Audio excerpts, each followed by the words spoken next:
Bapak Ibu yang saya kasihi, hari ini kita merayakan hari Jumat Agung.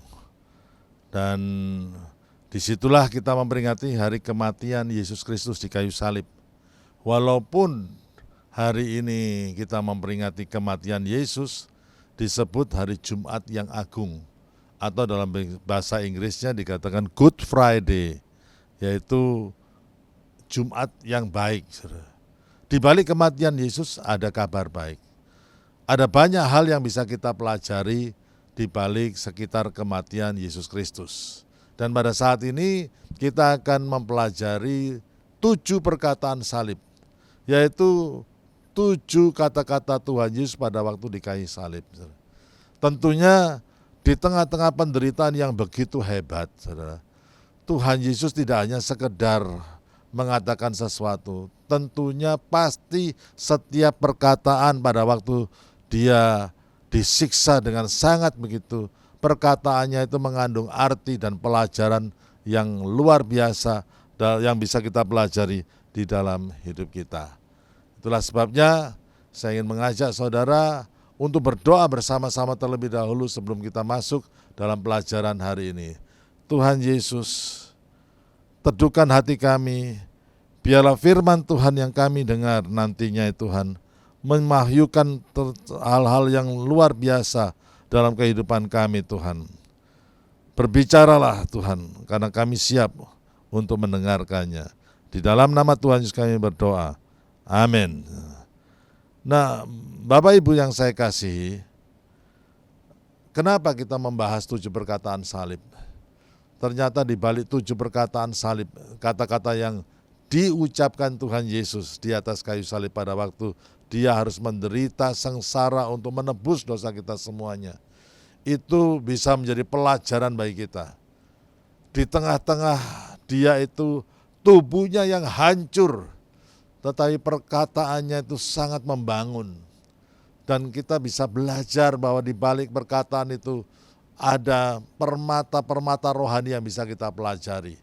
Langsung saja dalam pelajaran pada saat ini, ya, kita harus tahu bahwa jika kita mempunyai sikap seperti Tuhan Yesus di kayu salib, maka sikap itu akan menentukan kita kemenangan di masa-masa yang akan datang, bahkan saat ini juga, saudara.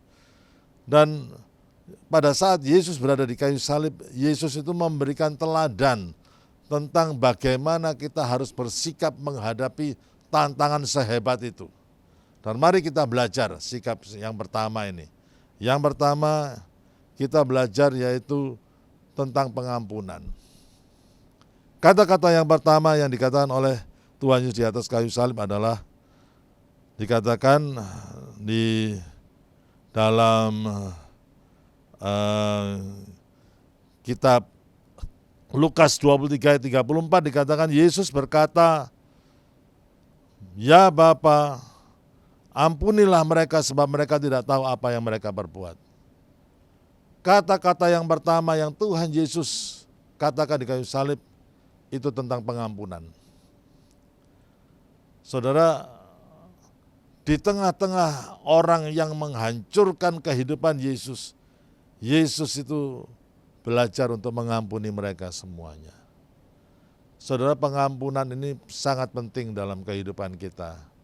Banyak orang sudah lahir baru, banyak orang sudah percaya Tuhan Yesus, dan dia menjadi ciptaan yang baru. Tapi dalam perjalanan rohaninya, dia itu terbebani karena dia banyak menyimpan kesalahan orang lain. Kita harus belajar dari Tuhan Yesus. Dan pelajaran pengampunan ini membuat kehidupan kita begitu merdeka. Kalau kita terus menyimpan kesalahan orang lain tanpa kita sadari, hati kita dipenuhi dengan kepahitan. Orang yang menyimpan kesalahan orang lain akan kelihatan. Kelihatan dari mana? Kata-katanya. Akan kelihatan dari mana? Sikapnya. Dan ada pepatah yang mengatakan hurt people hurting others.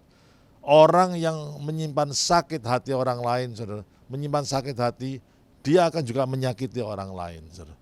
Itulah sebabnya mari kita sadari dan belajar untuk mengampuni.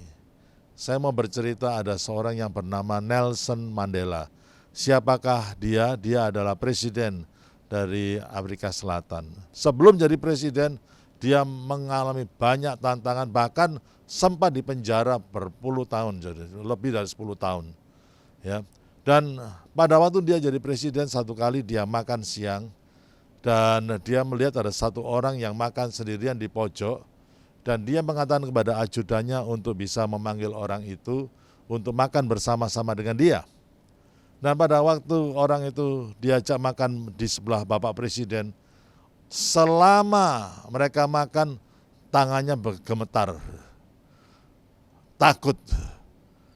Nah, setelah makan, make the story short ya, bersingkat, setelah makan ajudannya mengatakan, Pak Presiden, orang itu mungkin tidak pernah makan bersama Presiden, jadi selama makan dia gemeteran. Pak Presiden mengatakan bukan itu masalahnya. Masalahnya itu mungkin orang itu tidak sadar bahwa dulu dia kepala penjara di mana saya dipenjarakan. Dan pada waktu saya berada di penjara itu dia yang menyiksa saya. Pada waktu saya haus, dia membuka celananya dan mengencingi, dan saya harus minum dari air kencingnya. Perlakuannya begitu sangat sadis. Tapi akhirnya Nelson Mandela dari penjara menjadi presiden. Siapa yang sangka orang yang di penjara itu jadi presiden? Jadi dia takut sekali kalau sang presiden itu akan membalas apa yang dia lakukan kepada Nelson Mandela. Dia bisa membalas. Nelson Mandela gampang untuk membalas. Memasukkan dia dalam penjara gampang.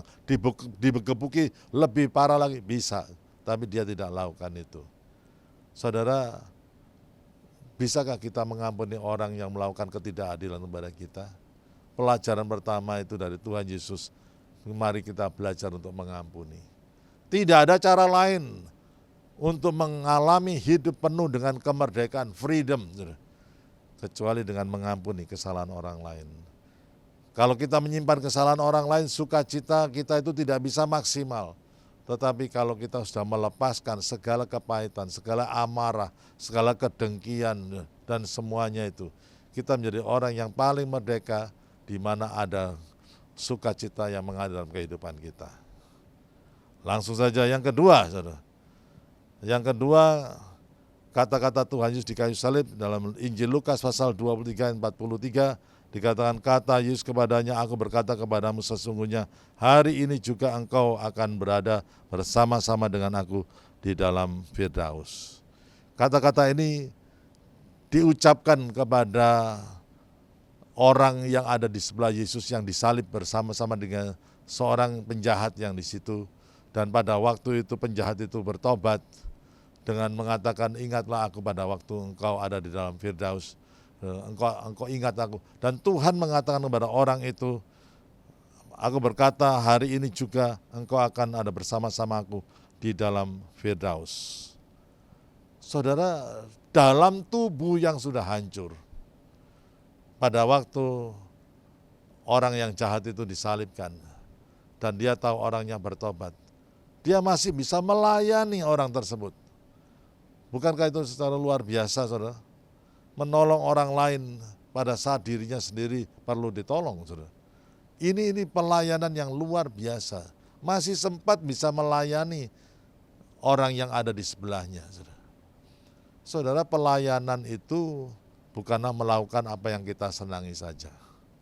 Pelayanan itu yaitu justru pada waktu kita merasa tidak in the mood, tidak merasa tidak ingin untuk melayani, justru seringkali Tuhan itu menuntut kita untuk bisa melayani orang lain. Justru bukan pada waktu kita happy, tetapi pada waktu kita masih banyak masalah, Tuhan itu juga memberikan teladan untuk melayani orang lain. Saudara, kalau kita mau belajar seperti itu, maka ada banyak orang yang terberkati dengan pelayanan kita. Saudara, ini penting sekali. Ada seorang yang dijuluki the Queen of the Dark Room. Ratu Kamar Gelap, saudara. Ada bukunya, saudara. Dan orang tersebut, ibu tersebut disebut Ratu Kamar Gelap karena dia punya kelainan syaraf-syarafnya. Kalau lihat terang, maka badannya sakit semuanya, saudara. Jadi kamarnya dia digelapin terus-menerus dengan cahaya yang sangat minim karena tubuhnya saya tidak tahu penyakit apa itu, syarafnya bisa membuat dia sakit semua badannya. Penderitaannya begitu hebat sampai banyak orang datang untuk menghibur ibu ini, saudara. Tetapi sebaliknya, saudara, orang-orang yang datang untuk menghibur ibu ini akhirnya pulang dengan menangis terhibur karena ibu ini justru yang menghibur orang-orang yang datang. Di tengah penderitaannya, di tengah sakitnya, di tengah dia tidak bisa apa-apa, tapi dia masih bisa melayani orang dan memperlihatkan bahwa orang lain itu jika mengalami keadaan yang lebih baik, hendaklah orang itu bersyukur kepada Tuhan dan melakukan kehendak Tuhan. Sampai orang itu terharu dengan kekuatan rohani dari ibu ini. Justru orang yang tadinya mau menghibur pulang dengan rasa terhibur. Kenapa? Jiwa melayani dari ibu ini luar biasa. Kita dipanggil untuk melayani bukan pada waktu happy. Kita dipanggil bukan melayani semuanya baik-baik. Kita dipanggil melayani pada waktu kita juga mengalami masalah demi masalah, kita masih bisa melayani orang lain. Mari kita punya sikap yang demikian, saudara. Terus melayani sampai Tuhan Yesus datang. Perkataan yang ketiga terambil dari Yohanes pasal yang ke-19 ayat 26 dan 27. Dikatakan ketika Yesus melihat ibunya dan muridnya yang dikasihinya, di sampingnya berkatalah ia kepada ibunya, "Ibu, inilah anakmu." Kemudian katanya kepada murid-muridnya, "Inilah ibumu." Dan sejak saat itu murid itu menerima dia di dalam rumahnya. Saudara, waktu Yesus di kayu salib, dia masih memperhatikan kebutuhan orang lain, saudara. Dia masih peduli dengan ibunya. Bagaimana kalau nanti ditinggal sama Yesus, dititipkan siapa? Bagi seorang ibu kehilangan anak itu adalah satu penderitaan yang luar biasa. Masih bisa peduli dengan orang lain. Saudara, pelayanan itu diawali dengan kepedulian. Kita hidup di zaman yang egois. Orang hanya mementingkan dirinya sendiri. Dunia kita itu bertambah sempit kalau kita itu egois. Bagaimana kita bisa dipakai Tuhan dalam skala yang lebih besar lagi, yaitu melalui kepedulian. Ada banyak orang-orang sengsara di sekitar kita, tapi pertanyaannya, apakah kita peduli kepada mereka atau enggak? Kepedulian itu merupakan kendaraan supaya Tuhan bisa menyalurkan kasih-Nya melalui hidup kita kepada orang lain. Ada orang-orang miskin, apakah kita peduli? Ada orang-orang yang hidupnya kacau, apakah kita peduli? Apakah ada orang-orang yang keluarganya hancur, apakah kita peduli? Ada anak-anak yang mengalami kekerasan, apakah kita peduli?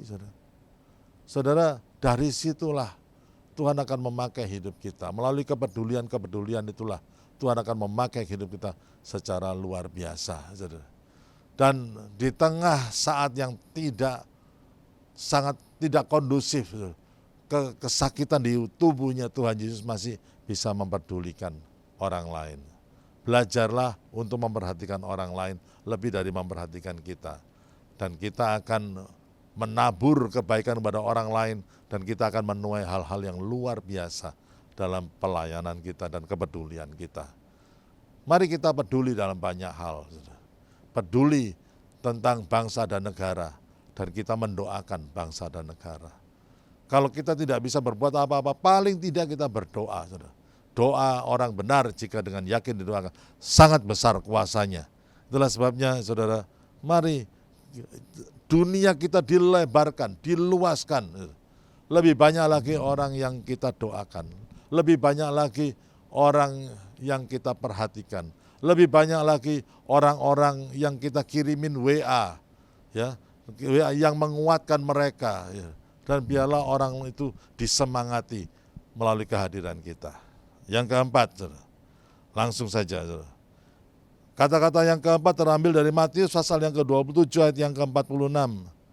Dikatakan kira-kira jam 3 berserulah Yesus dengan suara nyaring, Eli, Eli, lama sabatani. Artinya, Allahku, Allahku, mengapa engkau meninggalkan aku?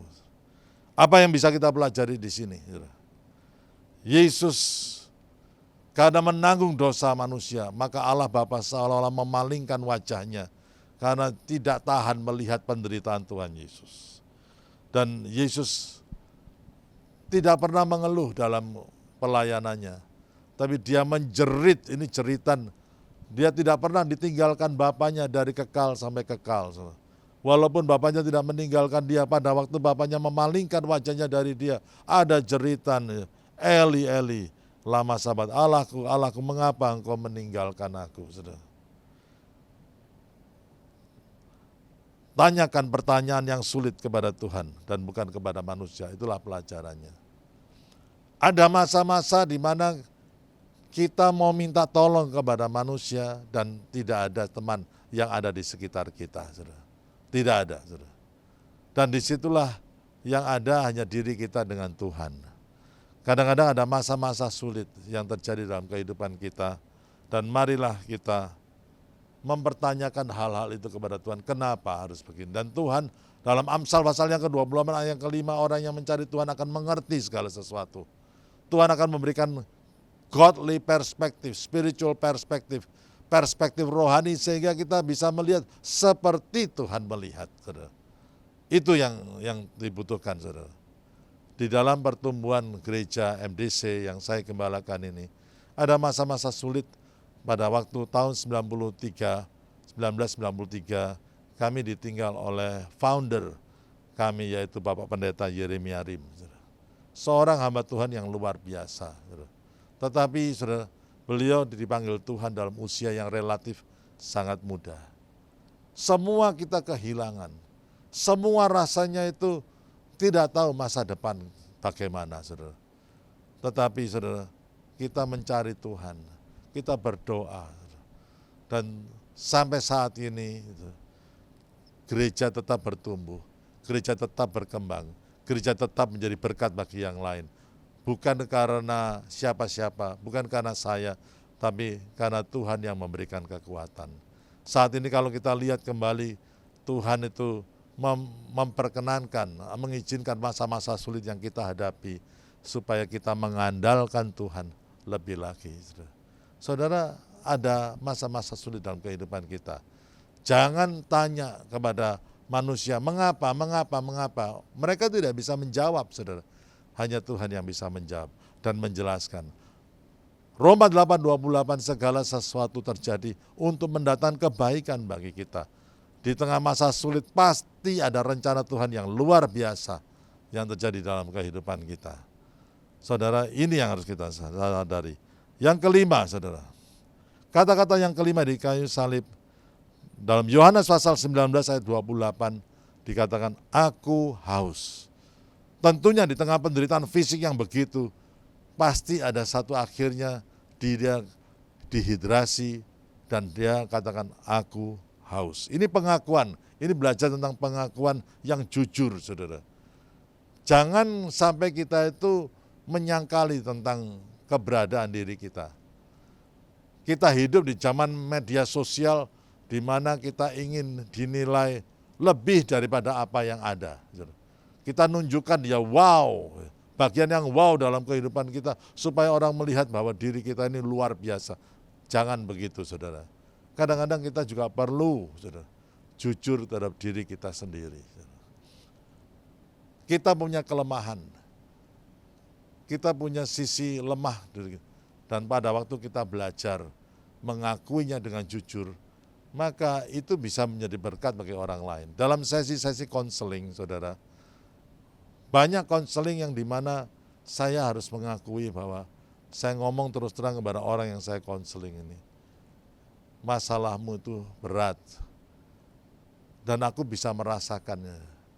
Aku kadang-kadang belum bisa menang sepenuhnya dengan masalah yang aku harus hadapi seperti ini.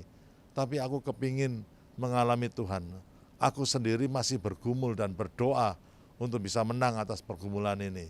Ayo kita bergumul sama-sama sehingga kita bisa menang bersama-sama. Kadang-kadang itu lebih baik, saudara, memberikan semangat bagi orang lain dengan kejujuran, dengan mengatakan kelemahan pada diri sendiri, saudara, keberadaan diri kita sendiri, daripada kamu gitu aja tidak bisa, harus bisa dong. Kamu bagaimana tidak bisa? Tuhan kan sudah mati untuk kamu, harus menang atas dosa. Saudara, kita menjadi hakim orang itu. Jangan, saudara. Belajarlah jujur terhadap diri kita sendiri. Kita ini belum sempurna. Selama kita hidup di dunia kita belum sempurna. Tapi biarlah kita mau disempurnakan. Dan mari kita jujur terhadap diri kita sendiri, dan Tuhan yang akan menyempurnakan kita sampai dari kemuliaan kepada kemuliaan yang lebih lagi. Yang keenam, saudara. Yohanes 19 ayat yang ke-30. Ini perkataan yang keenam, yaitu sudah selesai. Ya, ini adalah iman. Percaya bahwa di balik semua yang terjadi itu ada hikmahnya dan ada penyelesaiannya. Pepatah mengatakan setiap gunung punya puncak, setiap lautan punya dasar. Tidak mungkin kita selalu punya masalah, pasti ada penyelesaiannya. Itu kata-kata iman, sudah selesai. Ya, saudara, kita harus ada pepatah yang mengatakan begini. Sebagai orang Kristen kita harus mengatakan ya bahwa peperangannya sudah diselesaikan oleh Tuhan. Walaupun dalam keseharian kita harus menghadapi pertempuran-pertempuran kecil yang harus kita hadapi. The war has been won, but we have to face the battle each day. Peperangannya Tuhan sudah selesaikan, tapi kita pun harus menyelesaikan pertempuran dari hari pergumulan, dari hari ke hari, saudara.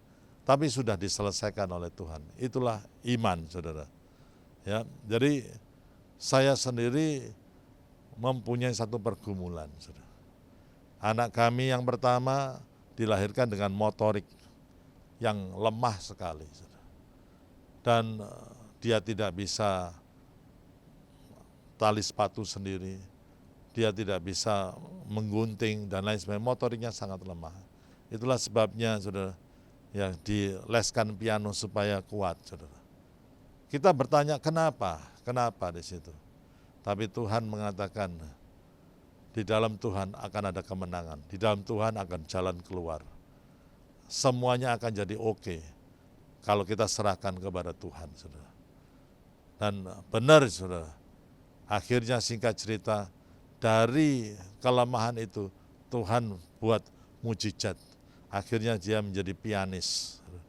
Padahal dulunya dia lemah dalam motorik. Dia bisa menyelesaikan pelajarannya, bahkan studi di luar negeri, dan sekarang mengajar piano. Kalau kita lihat begitu, kenapa? Di dalam Tuhan masalah kita selesai. Itulah sebabnya kita percaya kepada Tuhan. Dan yang terakhir, saudara, Lukas 23 ayat 46, saudara, dikatakan, ya Bapa, ke dalam tanganku kuserahkan nyawaku. Saudara, ini tentang penyerahan, saudara. Kita harus tahu bahwa Yesus tidak mati karena disalib. Yesus mati karena dia yang menyerahkan nyawanya kepada Allah Bapa. Saudara, ini penting gitu untuk kita sadari. Penyerahan, saudara. Iman adalah penyerahan, kalau bisa berserah kepada Tuhan, saudara. Banyak orang khawatir diserahkan kekhawatirannya kepada Tuhan, tapi kekhawatirannya diambil lagi, tidak berserah penuh kepada Tuhan. Belajarlah berserah penuh kepada Tuhan. Ada hal-hal yang tidak bisa kita selesaikan, tapi saudara, ada pepatah yang mengatakan, we do the best and let God do the rest. Kita lakukan yang terbaik, dan biarlah Tuhan yang menyempurnakan, menyelesaikan bagi kita, saudara. Dan sikap penyerahan ini, saudara, harus ada, karena kita ini bukan juru selamat dunia. Tuhan yang juru selamatnya. Dalam pengembalaan saya juga katakan pada diri, aku ini bukan juru selamatnya gereja ini. Tuhan Yesus yang juru selamatnya gereja. Aku ini terbatas. Itulah sebabnya banyak hal yang aku bisa lakukan dan aku serahkan kepada Tuhan untuk menyempurnakan apa yang setelah aku lakukan. Dan Tuhan akan melakukan hal yang luar biasa melalui penyerahan hidup kita. Kita berserah, we do the best and let God do the rest. Kita lakukan yang terbaik, tapi biarlah Tuhan yang menyempurnakan dan menyelesaikannya. Saudara, jadi ada 7 perkataan salib yang biarlah itu menjadi sikap kita. Yang pertama, sikap mengampuni. Bebaskan diri saudara dari menyimpan kesalahan orang lain. Bebaskan. Yang kedua, sikap melayani.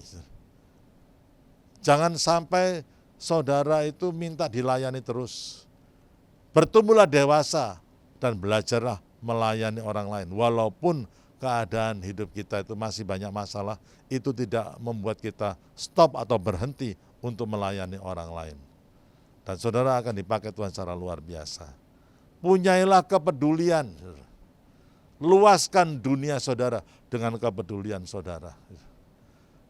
Itulah sebabnya kita itu berdoa, karena kita peduli dulu. Bagaimana kita berdoa kalau kita enggak peduli? Kita peduli kepada anak-anak yang tidak punya orang tua. Kita peduli kepada keluarga yang broken. Kita peduli tentang kemajuan bangsa dan negara. Disitulah nantinya kita bisa mendoakan apa yang kita pedulikan, dan Tuhan bekerja melalui kepedulian dan doa kita. Harus punya sikap untuk mencari Tuhan. Kadang-kadang kita menghadapi masalah dan tidak ada orang yang menguatkan. Disitulah kita mencari Tuhan, mengandalkan Tuhan, dan Tuhan akan memberikan perspektif. Dan masalah kita seringkali bukan masalah itu sendiri, masalah kita seringkali itu cara kita memandang masalah itu sudah menjadi masalah kita sendiri.